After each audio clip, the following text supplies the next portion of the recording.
Hello लोगोफोर, आं दिनै नोंथांमोननि थाखाय गोबां मोनथिनो गोनां बर' रावजों कुइसन एन्सारनि भिडिअ लानानै फैलायबाय। आसा खालामो नोंथांमोना भिडिअखौ जोबजासिम नायलांगोन।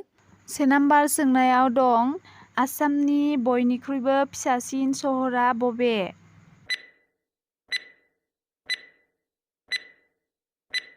बिनि फिननाया जादों दक्षिण सलमारा मनकासर सहर।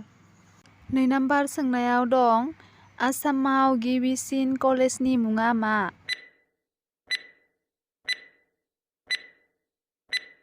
बिनि फिननाया जादों कटन कलेज। 3 नाम्बार सोंनायाव दं आसामाव गिबिसिन अलिम्पिक मेडेल देरहाजेननाय आइजोआ सोर?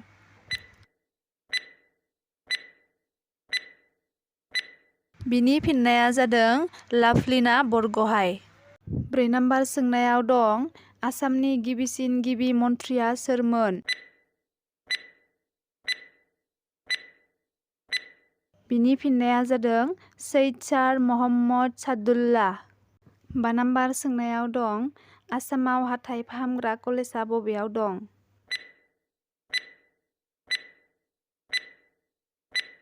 बिनि फिननाया जादों गुवाहाटि भाङाख'राव दं। 6 नाम्बार सोंनायाव दं आसामनि पुलिस ट्रेनिं कलेजआ बबेयाव दं?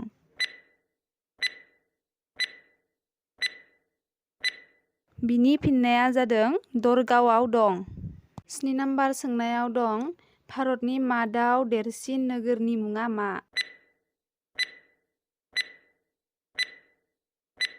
बिनि फिननाया जादों मुम्बाइ। 8 नाम्बार सोंनायाव दं ब्रह्मपुत्र दैमानि सायाव थानाय सरायघाट दालांआ बबे जायगायाव दं? बिनि फिननाया जादों गुवाहाटि आमिनगावआव दं। 9 नाम्बार सोंनायाव दं आसामनि बयनिख्रुइबो देरसिन मेडिकेल कलेजआ बबेयो? बिनि फिननाया जादों गुवाहाटि मेडिकेल कलेज। 10 नाम्बार सोंनायाव दं भारतनि देरसिन बाजारा बबेयाव जायो?